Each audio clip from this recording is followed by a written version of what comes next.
안녕하세요. 데이터베이스 시간입니다. 오늘은 저번에 이어서 DCL에 대해서 하도록 하겠습니다. DCL에 대해서. 음, DCL이 데이터 제어 컨트롤이잖아요. 데이터 컨트롤 랭귀지. 저번부터 이제 제가 하고 있는 일들에 대해서 좀 얘기를 하다 보니까 그 시간이 앞에 하는 시간이 너무 긴 것 같아요. 그래서 이런 얘기를 해드려도 되지만 중요한 것은 이제 우리가 이 시험을 합격하는 거니까 먼저 여기에 집중을 하고 이제 남는 시간이 있으면 그때 이제 집중하는 걸로 하는 게 맞는 것 같아요. 그래서 이제 먼저 설명을 드리고 이제 남는 시간이 있으면 그때 이제 계속 설명을 드리도록 하겠습니다. 여기 보면 DCN 컨트롤 랭귀지, SQL에 컨트롤하는 거.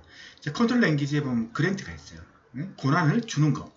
데이터베이스 사용자에게 사용 권한.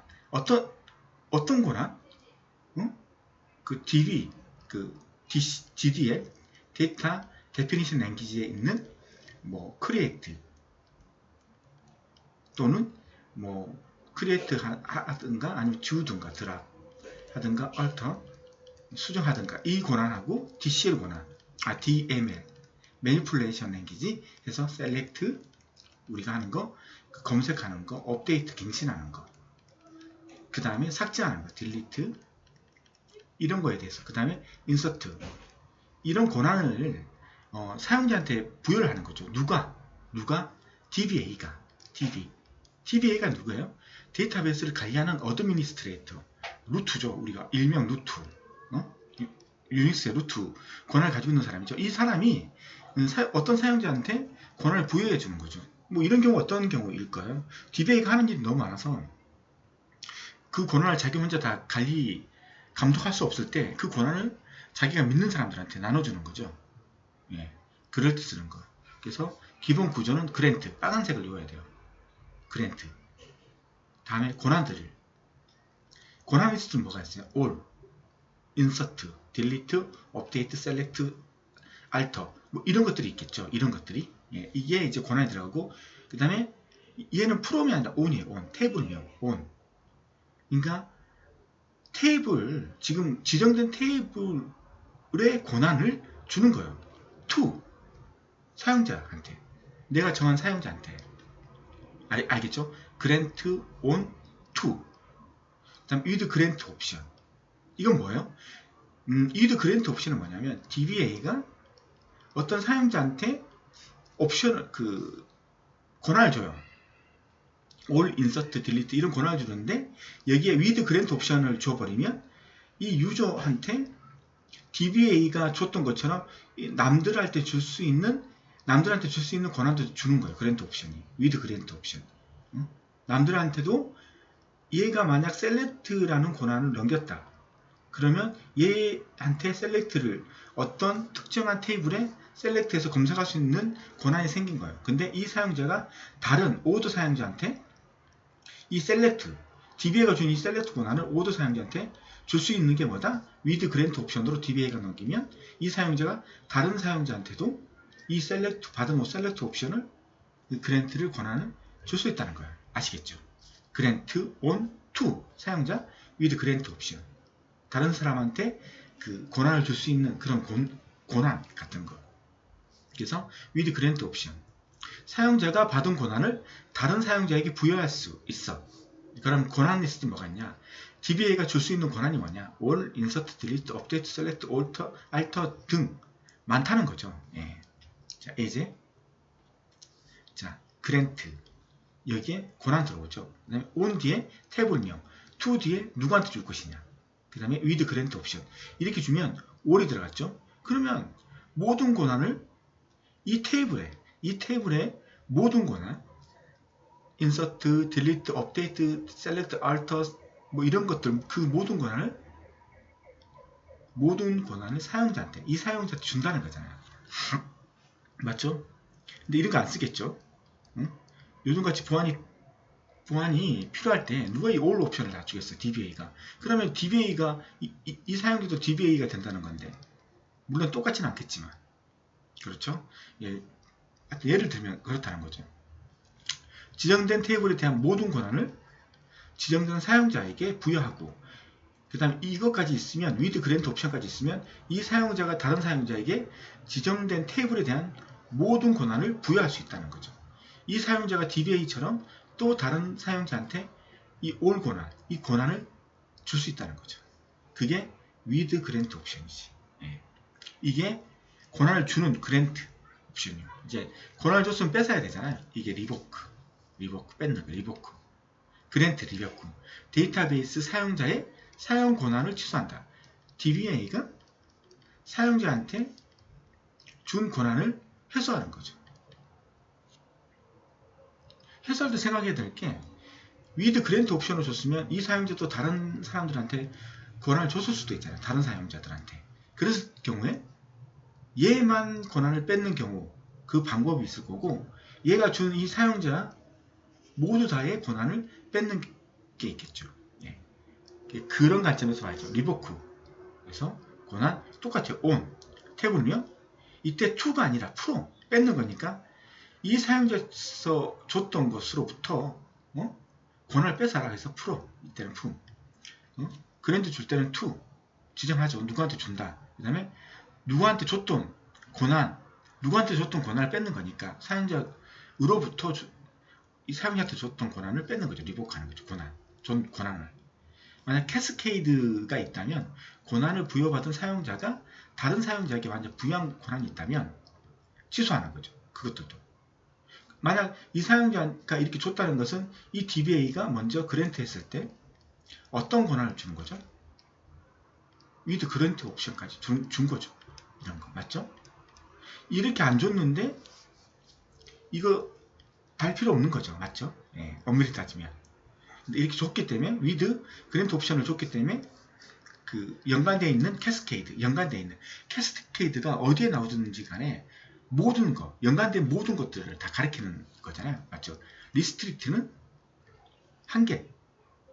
리스트는 아주 좁은 의미죠. 네. 자, 리보크 그랜트 옵션. 이게 권한이요. 그랜트 옵션. with 그랜트 옵션으로 내가 준 거 있잖아요. 준 거. 있죠? 업데이트에 대한. 그러니까 업데이트 권한. 이 업데이트를 주면서 그랜트 옵션도 같이 줬는데 이 업데이트를 다른 사람한테 넘길 수 있는 권한도 줬는데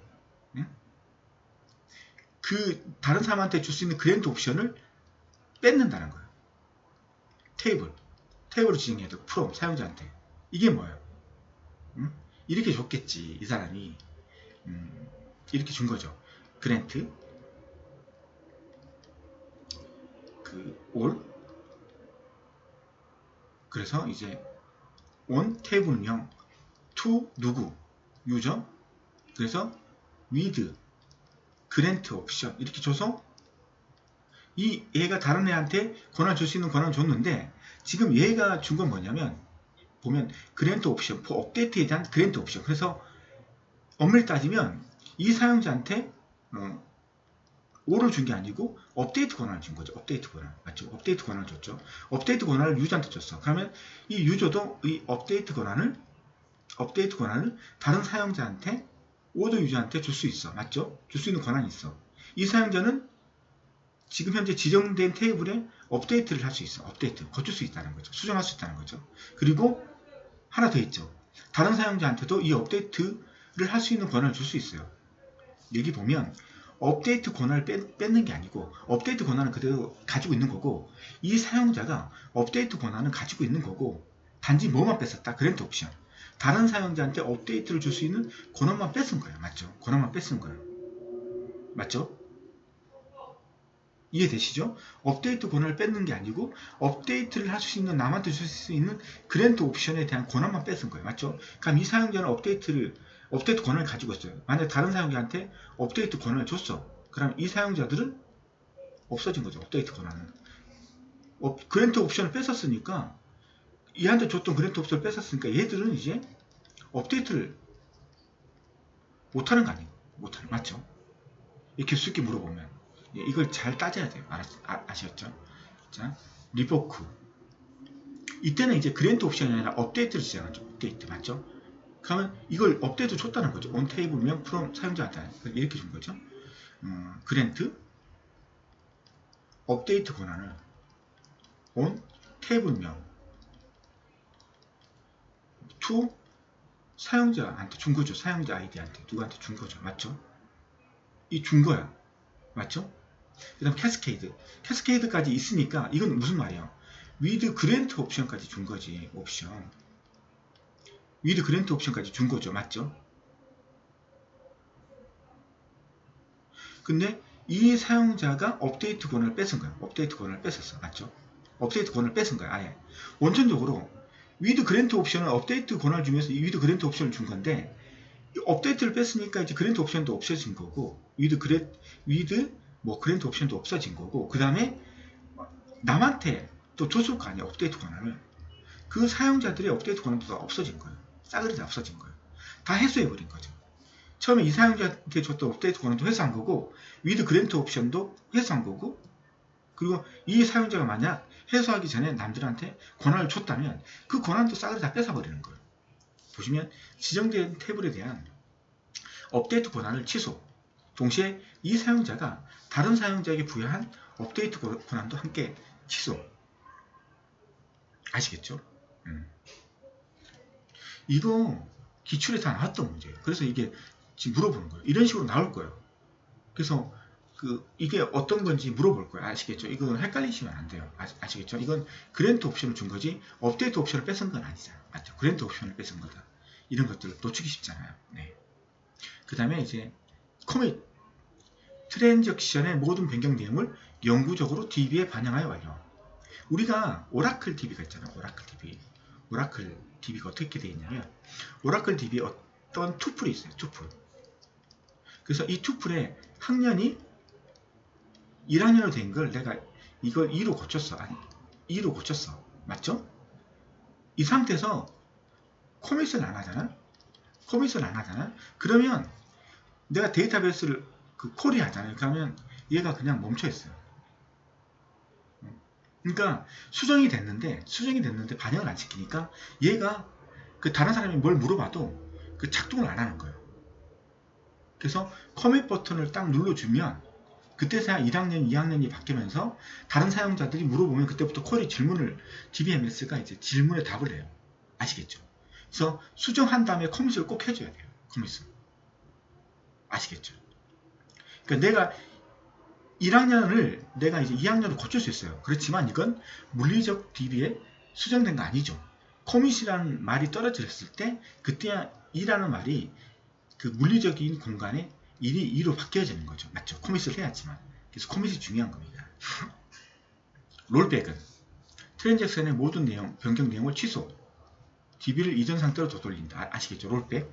롤백은 1을 2로 바뀌었으면 롤백 하면 2가 1로 다시 이전에 있던 값으로 바뀌는 거죠. 롤백 한다. 이런 거. 예. 자, 기출문제 한번 보시죠. 기출문제. 관계 데이터 언어 중에서 데이터 보안, 무결성, 회복과 밀접한 관련이 있는 데이터 언어는 데이터의 보안, 무결성, 회복. 자, DDL은 구조죠. 맞죠? 구조를 잡는 거죠. 테이블의 구조죠. 이런 것들.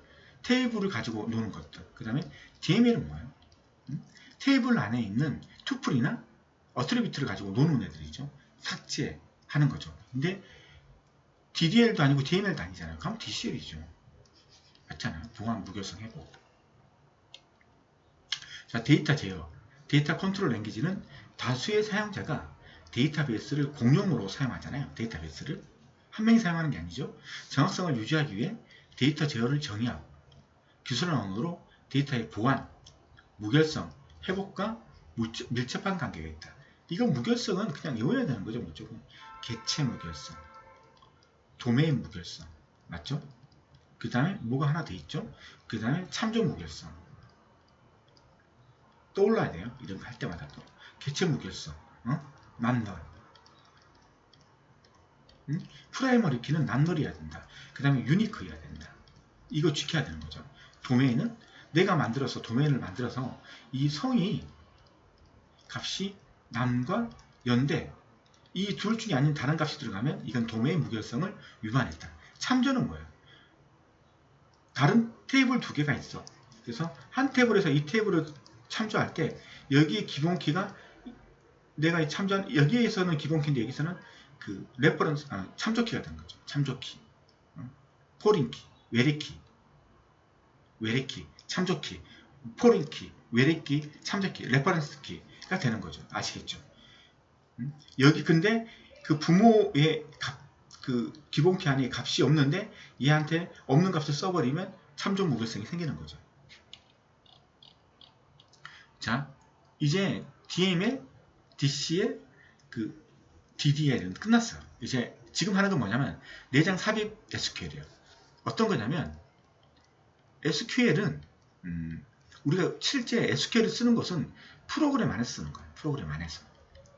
맞죠? 우리 프로그래머들이 로직을 만들어 놓고 사용자한테 어떤 리스트 안에 어떤 값을 보여주고 싶어. 그 값은 뭐냐면 학생들, 1학년 학생들의 리스트를 보여주고 싶어. 그러면 이걸 이제 데이터를 요청하면 그 데이터를 가져오면 그 프로그램 안에서 이 안에서 서버한테 요청하는 거죠. 요청을 하면서 SQL도 같이 날려주는 거죠. 그러면 서버는 그 SQL물에 따라서 데이터를 만들어서 그 데이터의 내용을 보내주면 우리가 뿌려주는 형식으로 되어 있잖아요. 그래서 SQL은 프로그램 안에 들어가 있어요. 맞죠? 프로그램 안에서 이제 SQL을 통해서 DB를 검색을 해야 돼요. 맞죠? 쿼리해야 돼요. 쿼리하잖아요. 프로그램 안에서. 그게 내장 삽입 SQL이에요. 맞죠?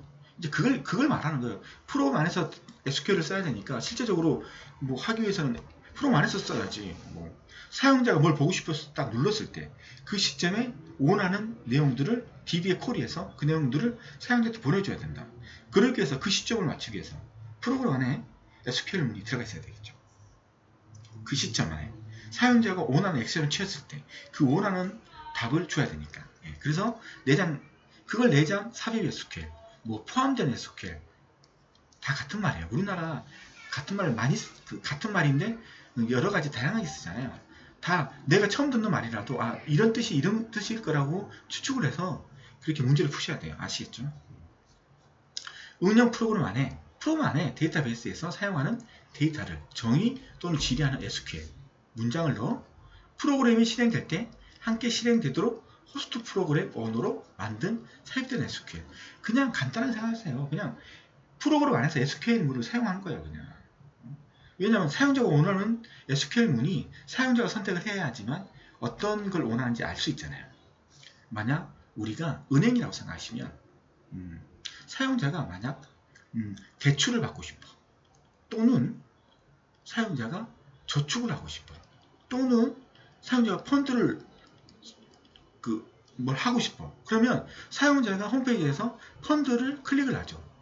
그래서 펀드에 대한 내용이 쫙쫙 나오면 거기서 뭐 요청을 하죠. 그때 우리는 프로그램을 알 수 있죠. 이 사용자가 펀드에 관심이 있고 펀드의 어떤 것에 대해서 알고 싶어 하는구나. 그러면 이제 그때 그 사용자가 눌렀을 때, 액션을 취했을 때, 버튼을 눌렀을 때 우리는 그 프로그램에서 그걸 인지해서 클릭됐을 때 인식해서 그 내용을 DB한테 콜해서 사용자가 보고 싶은 내용을 화면에 뿌려주는 거죠. 맞죠? 모든 것은 사용자가 원하는 시점에 이루어지는 거예요. 그러기 위해서는 프로그램 안에 들어가야 되고 그리고 사용자가 버튼을 클릭했을 때 그 찰나에 DB한테 요청을 해야 돼요. 이게 이제 내장 삽입 SQL이에요. 맞죠? 어려울 거 하나도 없어요. 근데 이제 프로그램을 쓸 때 SQL 문을 쓸 때 그냥 select 프로 왜요? 이렇게 쓰면 안 되고 뭔가 해줘야 된다. 그래야지만 이런 문장을 쓸 수 있다. 그러기 위해서 어떻게 해줘야지만 프로그램 안에서 이런 쿼리문을 날릴 수 있느냐. 이제 이걸 배우는 거예요. 근데 중요한 게 뭐냐면 지금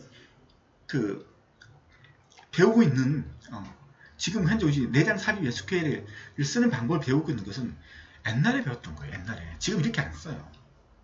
근데 시험은 이렇게 나오니까 이거 배우는 거지 지금 이렇게 안 써요. 그걸 말하고 싶어요. SQL 문에 포함된 C 프로그램의 변수를 호스트 변수라고 한다. C 프로그램. 요즘 자바죠.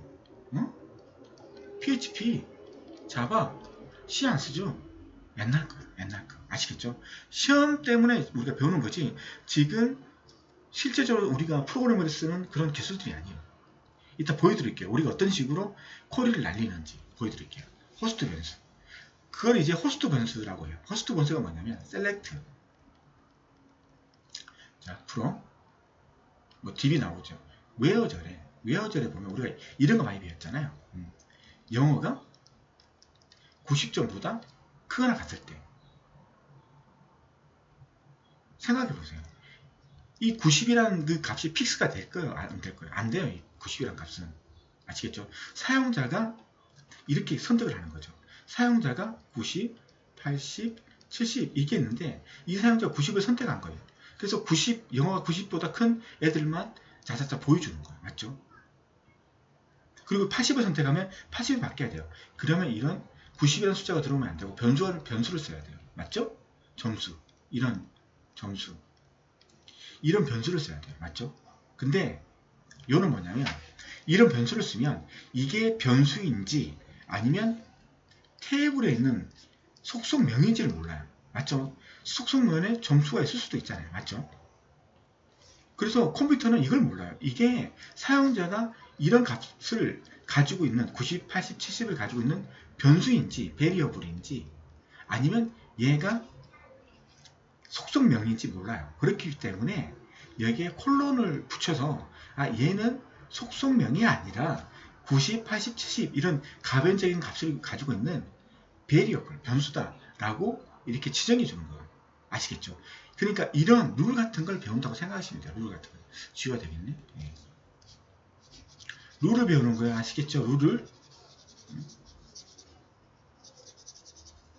문법 배우는 거하고 똑같은 거예요. 지금 프로그램 안에서 어떻게 DB를 콜할 것인지 그 룰을 배우는 거예요. 예. 그러니까 이런 어려운 말은 다 뭐 SQL 호스트 언어가 갖고 있는 조건문, 반복문, 입출력 등과 같은 동작, 사용자의 상호작용, 사용자가 뭘 선택했겠죠. 90을 선택하든 80을 선택하든 70을 선택하든 사용자하고 인터액티브 해야 되거든요. 예. 그래서 값들은 항상 바뀔 수가 있어요. 조건들은 그 값들. 그게 그 변수의 값들은 바뀔 수가 있다는 거죠. 아시겠죠? 네. 그렇기 때문에 변수가 필요하다는 거고 그걸 속성명하고 구분하기 위해서 그냥 변수들 앞에는 콜론을 붙인다.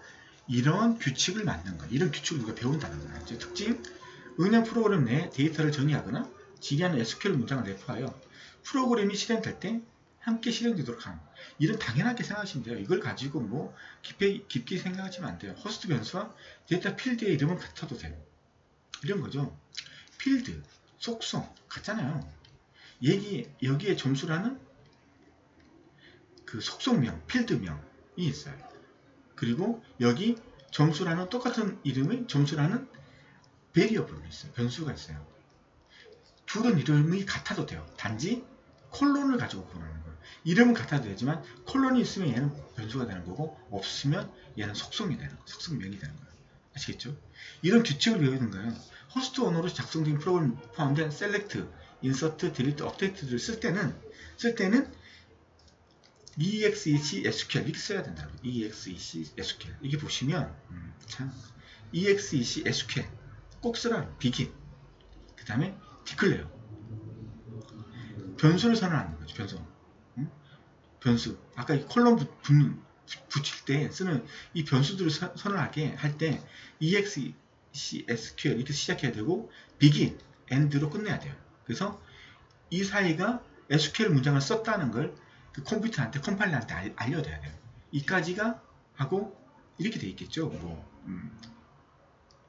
int, main, 이런 식으로 이런 게 있었겠죠. 그래서 이제 int는 i는 0, 뭐 여기서 4 이런 식으로 프롬돼 있는데 그 사이에 이런 문장이 들어갈 수도 있는 거죠. 그때 이게 그냥 일반적인 프로그램과 SQL 프로그램을 구분하기 위해서 exec SQL로 시작하고 exec SQL로 시작하고 begin, end로 여기서 여기까지가 SQL 문장, SQL 관련된 코딩을 했다라고 하는 거죠. 그 다음 declare 섹션은 그 SQL에 쓸 수 있는 변수, 호스트 변수라고 하죠. 호스트 변수. 이렇게 콜론이 붙일 변수를 선언하는 거예요. 이렇게 선언하는 거죠. 자, SQL에 사용되는 호스트 변수는 콜론을 붙인다. 앞에. 오라클 DB 쓰시면 오라클 그 DB 콜이 할 수 있는 그 어플 같은 게 있는데 거기서도 콜론을 붙이면 예, 변수로 인정해 줍니다. 예. 호스트 변수의 데이터 타입은 이에 대응하는 데이터 필드의 SQL 데이터 타입과 일치해야 돼요. 이런 말이죠. 콜론 붙여야 돼요. 콜론. 아시겠죠? 이건 지금도 쓰고 있어요. 오라클에서 그냥 일반 속성명, 일반 필드명과 그냥 변수를 구분할 때 콜론으로 구분해요. 이건 지금도 쓰고 있는 거예요. 아시겠죠? 이 말은 뭐냐면 아까 점수로 했으니까 점수로 하죠. 점수라는 얘는 그 넘버예요. 넘버. 숫자만 받을 수 있는 거죠. 그러면 여기서 선언하는 int 이게 점수도 int가 돼야 된다는 거예요. 얘가 숫자가 돼야 된다. 숫자. 근데 얘를 바차해서 점수 이렇게 쓰면 안 된다는 거죠. 얘는 문자형이거든요. 형이 틀리면 안 된다는 말이에요. 형이 같아야 된다는 거죠. 당연한 말 아닙니까? 응? 당연한 거죠. 자, 아래의 부분 프로그램은 호스트 변수를 사용한 C 프로그램의 애를 보여준다. 이거 C 지금 쓰지도 않아요. 자바 쓰고 있지. 자바스크립트, 응? PHP 다 바뀌었어요. 지금 C++, 물론 C하고 C++ 쓰는데 많습니다. 많아요. 지금 제가 말씀드리고 싶은 것은 은행권, 금융권, 교육 이런 것들을 쓰는 데서는 C 프로그램 쓰지 않아요. 다 자바로 바뀌었고 자바스크립트, PHP, CSS, SQL 이런 것들밖에 안 써요. 이거 옛날 거예요. 지금 이거 바뀌어야 되는데 안 바뀌고 있는데 그냥 요즘에 이렇게 선언 안 해요. 이런 거 필요 없이 바로 선언해요. 이런 거 필요 없어요. 이거 지금 옛날 방식의 코딩 방식이에요. 지금 이렇게 안 해요. 근데 시험이 이렇게 나오니까 네. 이 프로그램은 사용자에게 사원의 번호를 입력하도록 하고 사용자가 입력한 값을 호스트 변수 n에 저장하고 그 다음에 프로그램 뭐 이렇게 했다. 이게 뭐냐면 사용자가 사원번호 이렇게 화면에 사원번호 입력할 수 있도록 이렇게 나오면 사용자가 번호를 입력을 하면 그 번호를 입력받아서 그의 정보를 콜하려고 하는 거예요. 아시겠죠? 그때 사원번호는 n호라는 애가 받게 되어 있는 거죠. 이렇게 이 받기 전에 이렇게 선언을 해줘야 된다는 거죠. 이렇게 그런 말이에요. 네. 이게 이제 이렇게 되어 있는 거예요. int, main. 이게 C로 되어 있는 프로그램이잖아요. C로 되어 있는데 이게 일반적인 C 프로그램이에요. 이렇게. 근데 이걸로 시작되는 것은 C 프로그램이 아니라 SQL, 호스트 프로그램이라는 거죠. 호스트 프로그램. DB를 건드리기 위해서 쓰는 거. 이런 것들. 이렇게 쓴다. 이거 요즘 이렇게 안 써요. 이거 시험 문제 내면 되겠어요? 안 되겠어요? 네. 되도록이면 이건 내면 안 돼요. 이런 것들. 그냥 보세요. 한번 보세요. 그래서 이 보면 select, title 이건 속성명이죠. into title 이건 이제 호스트 변수죠. 사용자가 입력한 값을 가지고 있겠죠. 이런 식으로 이제 해서 이게 동적으로 받는다는 거예요. 모든 프로그램은 이런 식으로 동적으로 바뀌어요. 사용자가 뭘 입력해야지만 그 값하고 DB에 있는 값하고 이렇게 조건을 비교하는 거예요. 맞죠? 다 이런 식이에요. 그래서 이런 값들 타이틀 값 받아야 되고 넘버 값을 받아야 돼요. 누구한테? 사용자가. 이런 식으로 다 코딩이 돼요. 그렇지만 제가 말하고 싶은 것은 이 select 이런 문장은 쓰지만 이런 거 다 써요. 이 콜론 하면 이것까지 다 쓰는데 이렇게 EXEC, SQL 이게 SQL이 되게 알려줄 수 있는 이런 이 문장들 이거 안 쓴다는 거예요. 그렇지만 시험에 나오니까 한번 보라는 거예요. 자, 커서 이 커서가 뭐냐면 얘의 단점 때문에 나왔어요. 얘의 단점 때문에. 얘의 단점이 뭐냐면 우리가 DB에서 셀렉트 하면 검색을 하면 한 건이 나오는 경우도 있지만 한 건 이상이 대부분이겠죠. 한 건 이상이. 그때 한 건 이상이 나왔을 때 처리할 수 있는 방법이 없었어요. 한 건씩만 처리할 수밖에 없었다는 거죠. 무슨 말인지 알았습니까? 한 건밖에 처리를 못해요. 그러니까 내가 10건을 조회를 해서 10건을 가지고 있는데 한 건을 처리할 수밖에 없었어요. 이때. 그래서 10건이든 100건이든 1000건이든 지금 내가 콜에서 가져온 데이터들을 관리할 수 있는 데이터 구조가 필요했어요. 그 관리할 수 있는 데이터 구조, 스트럭처가 필요했어요. 그래서 커서라는 걸 만들었어요. 커서. 그래서 쿼리에서 셀렉트, 모든 거, 풀어. 어디에서? 테이블명. 조건 없으면 테이블 안에 있는 모든 내용을 이게 100개다. 투플이 100개다. 이 투플 100개가 커서라는 이 구조체 안에 들어가요. 이게 뭐냐면 구조체도 아니고 이건 뭐냐면 프로그램도 들어가 있고 그 메모리하고 연관되어 있는 모든 걸 관리해줘. 얘가 100개 모든 걸 관리해 준다는 게 뭐예요? 하나씩 끄집어낼 수 있는 일 수도 있고 2개씩 끄집어낼 수도 있고 맨 끝에 이동해서 맨 끝에서 역순으로 끄집어낼 수도 있고 이런 모든 것들을 커서가 다 지원을 해줘야 된다는 거예요. 사용자는 그냥 커서 first 하면 그 현재 100개 중에 맨 처음으로 이동하는 거죠. last 하면 커서 last 하면 끝으로 이동하는 거죠. 이렇게 우리는 함수만 콜하면 모든 것은 커서가 알아서 해요. 객체라고 불러야 되죠. 객체. 클래스. 라고 부르는데 이걸 만들었다는 거죠. 아시겠죠? 이게 커서예요. 그래서 호스트 언어는 단일 변수, 레코드 유지의 처리, 투플 유지의 방식을 지원하는 반면에 SQL은 데이터 레코드의 집합 부분 1개, 100개, 1000개씩 주잖아요. 이것 때문에 불일치 문제가 생겨서 커서를 만들었어요. 불일치 문제를 해결하기 위해서 커서가 사용돼요. 2개 이상의 투플들을 검색하는 SQL문에 대해서 반드시 커서를 선언하고 사용해야 해요. 거의 대부분이 1개 이상이겠죠. 1개만 나오는 경우가 어디 뭐 흔하겠어요.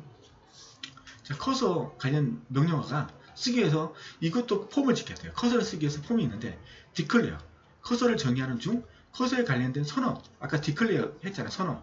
이게 선언이에요. 변수 선언, 뭐 커서 관련 선언, 오픈, 커서를 오픈하는 거예요. 그래서 커서를 오픈해서 질의의 결과에 첫 번째 투플, 만약 질의를 해서 내가 10개를 가져왔어. 10개를. 그럼 커서라는 객체의 클래스 2개에 들어갔겠죠. 그러면 오픈을 하는 순간 1번으로 딱 이동한다는 거죠. 1번을 가져올 수 있는 위치. 알겠죠? 패치. 지금 현재 포인트에 있는 값을 가져오는 거. 패치. 그 다음에 다 썼으면 이 10개를 가지고 다 활용했으면 클로즈. 닫아버리는 거죠. 이거 안 써요. 이렇게 안 써요. 이런 거 필요 없어요. 커서 그냥 쓰면 돼요. 그냥 이런 거 디클레어, 오프 쓸 필요 없어요. 지금은. 이게 시험에 나오면 되겠어요? 안 되겠어요? 안 되죠. 나온다 하면 계속 틀릴 수 없으니까 뭐라는 거죠. 눈으로 한 번씩은. 자, 이렇게 하는 거죠. EXESQL begin, declare. 맞죠? 변수 선언하는 거죠. 변수 선언했죠. EXESQL, declare. 커서를만, 커서. 알겠죠? 커서. select. 그래서 셀렉트 문 날려서 여기서 알겠죠? 이렇게 하면 뭐 10개든 100개든 나오겠죠. 이렇게. 그래서 이게 타이틀 커서를 만드는 거예요. 타이틀 커서를. 알겠죠? 디클레어 하면서 검색 명령을 같이 날리는 거예요. 그 다음에 오픈. 그럼 오픈하면 첫 번째 위치 가겠죠. 어떤 위치? 그죠? 패치. 타이틀 이름이 같은 를 하나를 패치하는 거예요. 이것도 뭐 조건이 들어갔네. 패치하는 거죠. 뭐요? 이 값을 타이틀이라는 변수 안으로 가져오라는 거죠. 패치. 이 가져와라. 패치. 뭐 이런 식이면 뭐 이게 필드가 하나밖에 없다는 거네. 타이틀 뭐 이런 것들. 맞죠? 타이틀 커서에 있는 그 값을 꺼져서 타이틀로 넣어라. 이런 말이에요. 이런 거. 지금 우리가 쓰는 안드로이드 커서는 이렇게 되어 있어요. 안드로이드. 지금 이렇게 되어 있어요. 뭐 이거 뭐 디클레어 하고 오픈하고 패치하고 이러잖아요. 콘텐츠 리졸브 커서. 그래서 커서를 가져와요. 쿼리하죠. 이 CR을 통해서 쿼리를 해요. 쿼리하면 뭐에서 셀렉트 뭐 인서트 이걸로 쿼리하겠죠. 이 쿼리하면 이 커서에 10개든 100개가 이렇게 담겨요. 그러면 이제 커서.move to next 하면 첫 번째부터 읽어 들어올 수 있어요. 이렇게 해서. 이렇게 하지, 뭐 커서를 쓰기 위해서 패치하고, 뭐, 오픈하고, 디클레어하고, 오픈하고, 패치하고, 클로즈하고, 이거 전혀 쓰지 않아요. 그냥 이렇게 바로 써버려요. 커서 객체에서 다 써버려요. 이런 식으로. 그래서 커서 클로즈를 해야지. 오픈했으니까. 그게 당연한 거고. 뭐, 오픈이라든가, 패치기라든가, 뭐, 이런, 그냥, 클래스에서 쓰는 것처럼 데이터베이스의 구조에서 어떤 데이터를 가져오는 식으로 이제 코딩 됐어요. 엄밀히 따지면 이게 뭐 디클레어 부분이 될 수 있고, 그 다음에 이 부분이 이제 데이터가 있는지 없는지 콜이하고, 그 다음에 데이터에 이제 이 커서에 있는 어떤 값을 가져올 거 아니에요. 이게 패치죠. 패치. 말하면 패치. 맞죠? 패치고. 이게 클로즈니까 클로즈고. 맞죠? 뭐 오픈은 따로, 뭐 이 콜이 할 때 뭐 오픈이 되는 건가? 뭐 하여튼 뭐 오픈은 이 순간이 오픈이 된 거고. 그래서 엄밀히 따지면 뭐 디클레어, 응? 오픈, 패치, 클로즈 이런 개념은 있죠. 있어요. 맞죠? 그 개념은 있어요. 엄밀히 따지면 있어요. 근데 이렇게 명시적으로 하지 않아도 된다는 거죠. 그냥 이렇게 가져온다는 거죠. 아시겠죠? 자, 마지막 시스템 카탈로그와 뷰를 다시 한번 강조하는 거죠. 뷰는 아까 앞에 했는데 또 한번 강조하는 거죠. 시스템 카탈로그의 정의. 이 시스템 카탈로그가 뭐냐면 우리가 데이터베이스가 있죠. 그 다음 데이터베이스가 테이블들을 만들잖아요. 테이블들을. 맞죠? 그리고 테이블 안에는 그 투플이 있고, 맞죠? 투플이 있고, 그 다음에 구조를 보면 그 어트리뷰트 속성이 있잖아요. 이런 속성 같은 것들. 맞죠? 그리고 안에 데이터 내용들이 있잖아요. 이런 내용들. 그 다음에 우리가 이 셀렉트 할 때 제약 조건들 그렇죠. 프라이머리 컬은 난널, 뭐, 이런 거 있잖아요. 참조 무결성, 이런 제약 조건, 이런 것들. 이 모든 것들에 대한 정보가 가지고 있는 게 시스템 카탈로그. 아시겠죠? 시스템 카탈로그가 이거에 대한 모든 것들을 다 관리하고 있어요. 이 모든 것들을 복원할 수 있는 정도의 정보들을 다 가지고 있다는 거예요. 얘가 날아가더라도 복원할 수 있는 정보들을 시스템 카탈로그가 가지고 있다는 거예요. 이것도 데이터베이스죠. 데이터베이스. 왜냐하면 이 내용들이 좀 많겠습니까? 예? 이 구조 조정해야 될 게 뭐 좀 많겠어요. 그래서 데이터베이스로 데이터베이스로 DB로 만들어서 따로 관리하는 DB가 따로 있다는 거죠. 이 구조도, 이 모든 것들에 대한 정보를 가지고 있는 이게 시스템 카탈로그.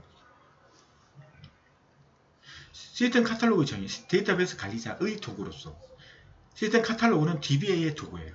사용자의 도구가 아니에요. 아시겠죠? 시스템 카탈로그는 사용자가 볼 수는 있지만 사용자 도구는 아니에요. 그렇죠? 도구로서 데이터베이스에 저장되어 있는 모든 데이터, 개체들에 대한 정의, 명세, 뭐 종이 돼 있고 이름이 뭐고 속성이 뭐고 속성의 길이가 뭐고 그 속성이 넘버형인지 스트링형인지 이런 것들 세세한 것들 정보들 다 가지고 있는 게 시스템 카탈로그예요. 이거 데이터베이스죠. 그리고 하나의 작은 데이터베이스, 데이터 사전이라고, 데이터 딕셔너리 이퀄 시스템 카탈로그. 오케이?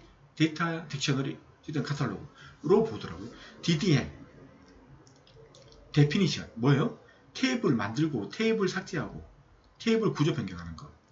결과로 생성되는 기본 테이블, 뷰, 인덱스, 접근 권한, 데이터베이스 구조 및 성능 평가를 위한 통계 정보, 별의별 거 다 가지고 있어요, 얘가.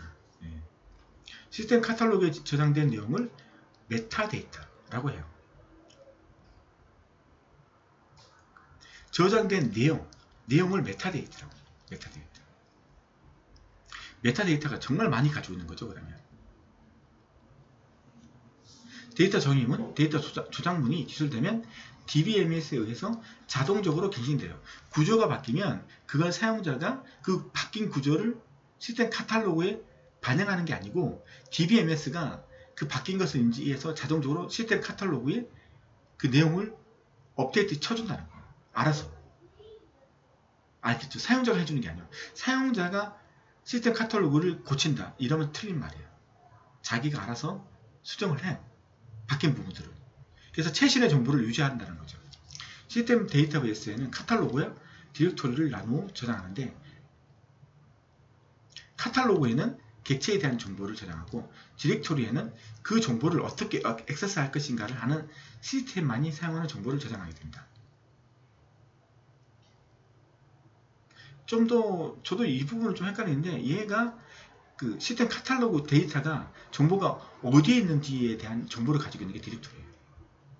지금 실제 그 카탈로그 정보들이 어디에 있는지를 가지고 있는 어디에 있는지 왜요?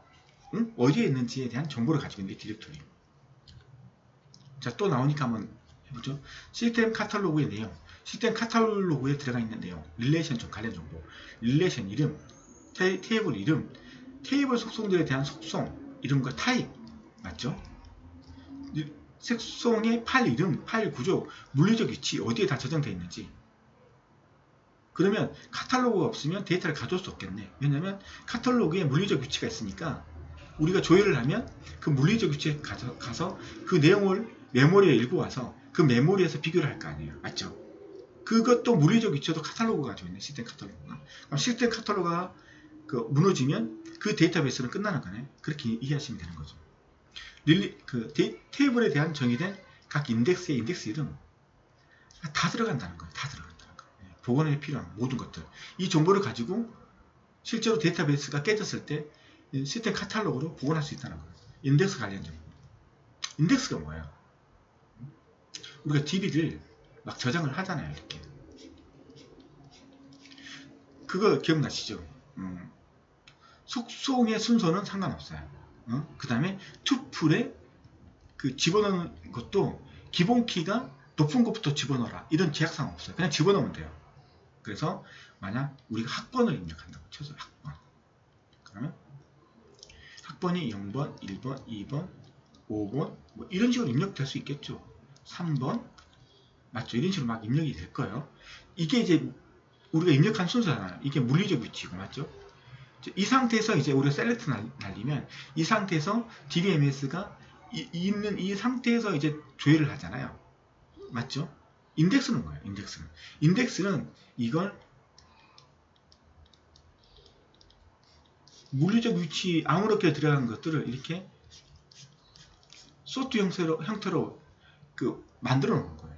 이게 빗불 트리로 만들어져. 빗불 트리 뭐 이런 식으로 만들죠. 이렇게 트리, 이든 트리, 이렇게 바이너리 트리 이런 식으로 만들었죠. 이렇게 해서 내가 찾고자 하는 정보를 물리적 이 상태보다도 더 빨리 찾을 수 있도록 만든 게 인덱스예요. 인덱스 정보. 그게 인덱스예요. 그래서 얘보다 훨씬 더 인덱스를 만들면 훨씬 더 빠르게 찾을 수 있다는 거예요. 인덱스를 만들면. 아시겠죠? 그래서 그 인덱스에 대한 모든 정보들이 들어간다. 아시겠죠? 뷰 관련 정보. 뷰가 뭐예요? 뷰가. 응? 뷰가. 이 물리적 정보가 있는데 여기에는 학번도 있고 이름도 있고 주소도 있어요. 이 뷰가 뭐예요? 뷰가.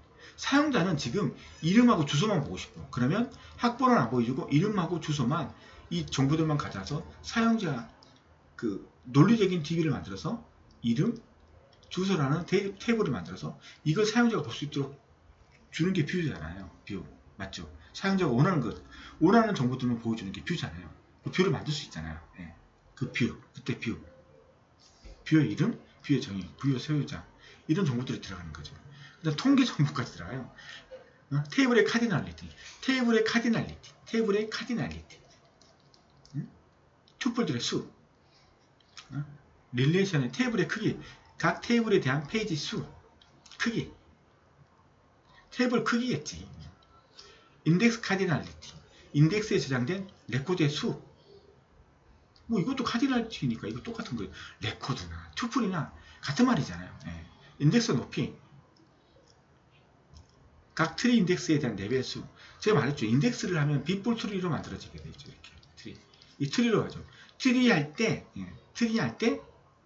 인덱스 높이는 레벨 수 1, 2, 3. 3레벨이잖아요. 레벨 수. 인덱스 높이. 이게 높이잖아요. 레벨 1, 2, 3. 레벨 3. 레벨 수. 인덱스 이렇게 만들어지니까. 인덱스 범위. 각 인덱스에 대한 최소 키값, 최대 키값, 뭐 이런 거 그렇다는 거지. 사용자 정보, 사용자 계정 정보, 패스워드 정보, 원하는 정보 다 가지고 있다는 거죠. 시스템 카탈로그가. 기타, 기본 키, 외래 키 등과 같은 제약 조건에 대한 명세, 성능 정보, 저장 구조에 대한 명세, 보안 및 권한 정보 등 없는 게 없어요. 시스템 카탈로그. 데이터 딕셔너리라고 생각하시면 되죠. 데이터 딕셔너리, 시스템 카탈로그를 이끌어. 오케이? 시스템 카탈로그는 데이터베이스 관리 시스템이 스스로 생성하고 유지합니다. 사용자가 관리하고 유지한다? 틀린 거예요. 시스템 카탈로그 그 자체도 테이블로 구성되어 있어서 일반 사용자가 SQL로 셀렉트 문으로 사용자는 검색은 할 수 있다. 그렇지만 수정, 삭제 이런 건 안 된다. 아시겠죠? 검색은 할 수 있다. 시스템 카탈로그의 갱신. 사용자가 DD, 이 탭을 가지고 노는 거죠. 데피니션, 탭을 가지고 노는 거죠. 테이블을 만들고 테이블을 삭제하고 테이블을 고치고 DDL 문을 실행시켜 테이블, 뷰, 인덱스 등의 변경을 주면 DBMS가 자동적으로 시스템 카탈로그에 변경한다. 아시겠죠? 사용자가 변경할 수 있다. 띡 틀린 것. 사용자가 SQL, 인서트, 딜리트, 업데이트 문으로 시스템 카탈로그를 직접 갱신하는 것은 허용되지 않습니다. 아시겠죠? 이게 시험 문제에 나온다는 거죠. 이 차이점이. 분산 시스템에서의 시스템 카탈로그는 보통 릴레이션, 인덱스, 사용자 등의 정보를 포함할 뿐만 아니라 위치 투명성, 중복 투명성을 제공하기 위해 필요한 모든 제어 정보를 포함한다. 다 똑같은데 분산 시스템에서 똑같은데 분산 시스템은 이 두 가지 기능이 있다는 거죠. 위치 투명성, 로케이션 트랜스페어런스, 중복 투명성, 리플리케이션 트랜스페어런스. 이게 뭐냐면 분산 시스템이 이거야. DB가 있어요. 대구에 있죠. DB가 있어요. 부산에 있죠. DB가 있어요. 강주에 있죠. 맞죠? 멀리 떨어져 있어요. 분산 시스템은 뭐냐면 이 세 개를 관리하는 OS가 하나일 수도 있고 각각 OS가 따로 있을 수도 있어요. 따로 있을 수도 있어요. 맞죠? 이 두 가지가 있는데 이거예요. 그래서 위치 투명성은 뭐냐면 내가 대구에서 요청을 해요. 어떤 정보를 요청해요. 근데 대구 쪽에 DB에는 그 내용이 없어. 강주에 있어. 그러면 분산 시스템은 강주에서 사용자가 원하는 정보를 가져와서 사용자한테 줄 거예요. 보여줄 거예요. 맞죠? 근데 사용자는 이게 대구의 DB 서버에 있든 광주의 DB 서버에 있든 데이터를 가져왔잖아요. 맞죠? 어디서 가져왔든 그게 중요한 게 아니에요. 서비스가 되면, 서비스가 가용되면 그걸 만족한다는 거예요. 위치 투명성이에요. 접근하는 데이터의 실제 위치. 실제 위치를 몰라도 분산 시스템이 알아서 가져오는 거예요. 알지 못해도 데이터베이스의 논리적인 명칭만으로 데이터베이스에 접근할 수 있는 특성. 대구에 있든 강주에 있든 데이터가 강주에 있든 이건 상관할 필요 없어.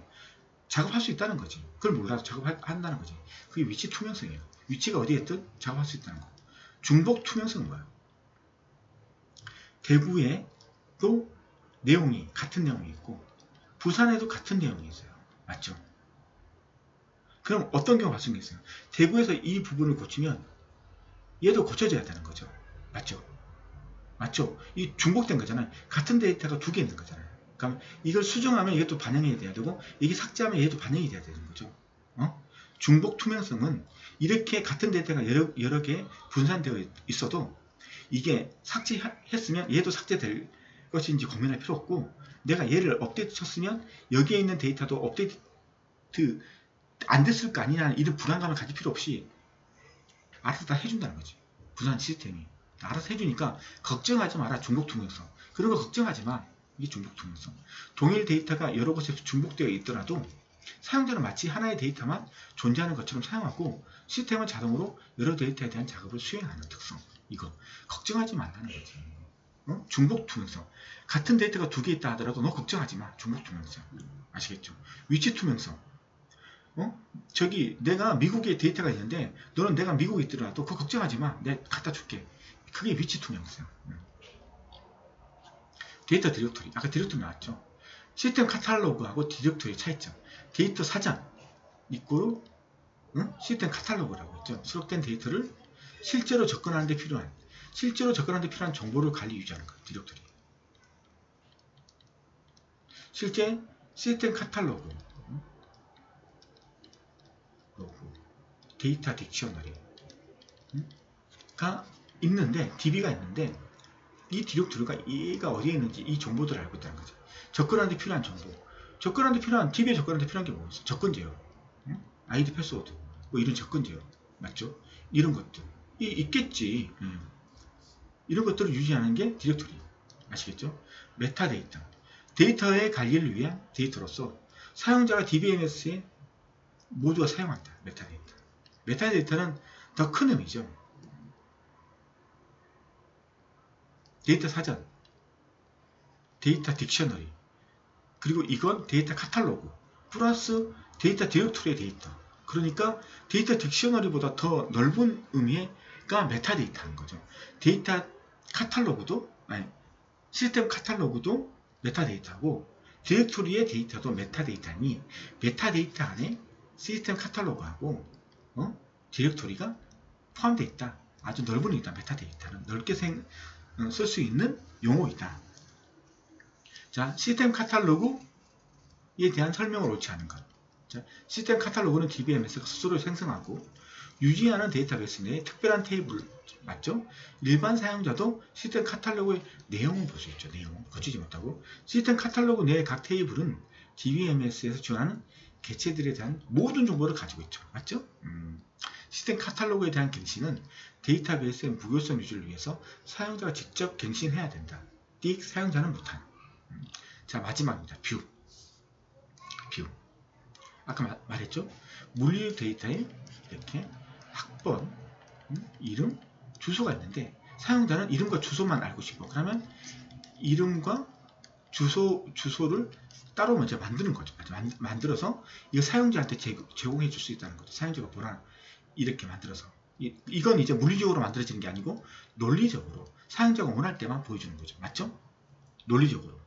그렇기 때문에 이런 뷰나 이런 것들은 구조를 바꿀 수도 없고, 맞죠? 구조를 바꿀 수 없어요.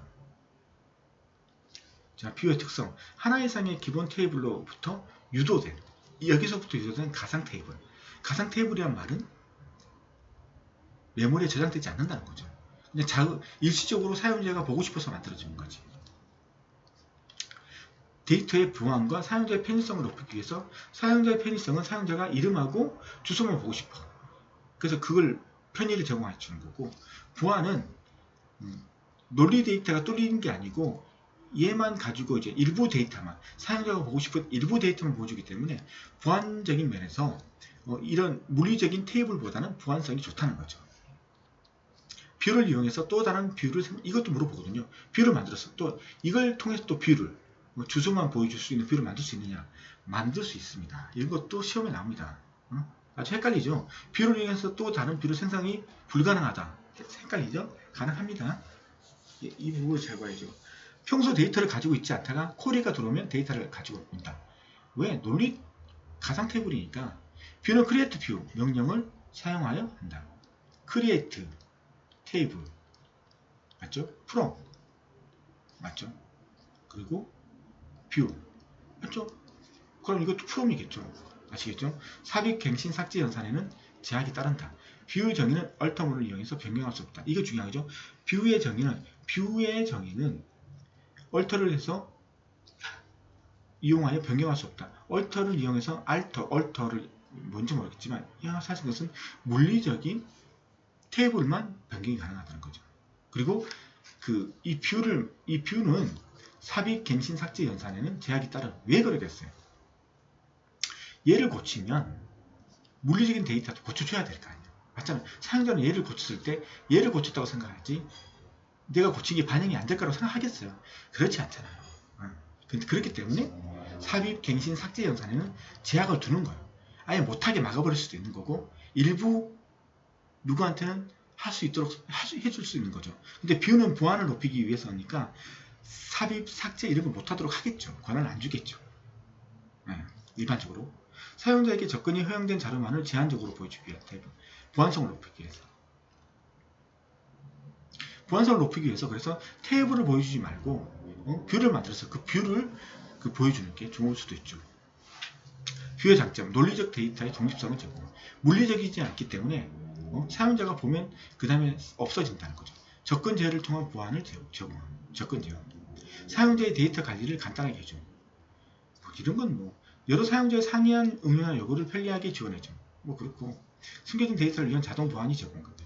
하여튼 뷰는 보안 좋다는 거죠. 동일 데이터를 더 다양하게 표현할 수 있으면 그렇다는 거죠. 뷰에 대한 설명도 옳지 않은 것은 뷰 위에 또 다른 뷰를 정의할 수 있다. 맞죠? DBA는 보안 측면에서 뷰를 활용할 수 있다. DBA가 못하는 게 어디 있겠어요. 다 하지. 비율의 경우는 알터문을 이용해서 변경할 수 없다. 맞죠? 그렇지만 삽입, 삭제, 수정은 제약 조건을 걸 수도 있다. 변경할 수 없다. 이게 아니에요. 맞죠? SQL을 사용하면 뷰에 대한 삽입, 갱신, 삭제 연산 시 제약사항이 따르지 않는다. 제약사항은 줘야 된다는 거죠. 그래서 이게 틀렸다는 거지. 이것으로 SQL에 대해서 대한 강의를 마치도록 하겠습니다. 뭐 시간 남으면 뭐 다른 얘기 하려고 했는데 1시간이 됐네. 예. 들어주시는 수고하셨습니다. 감사합니다.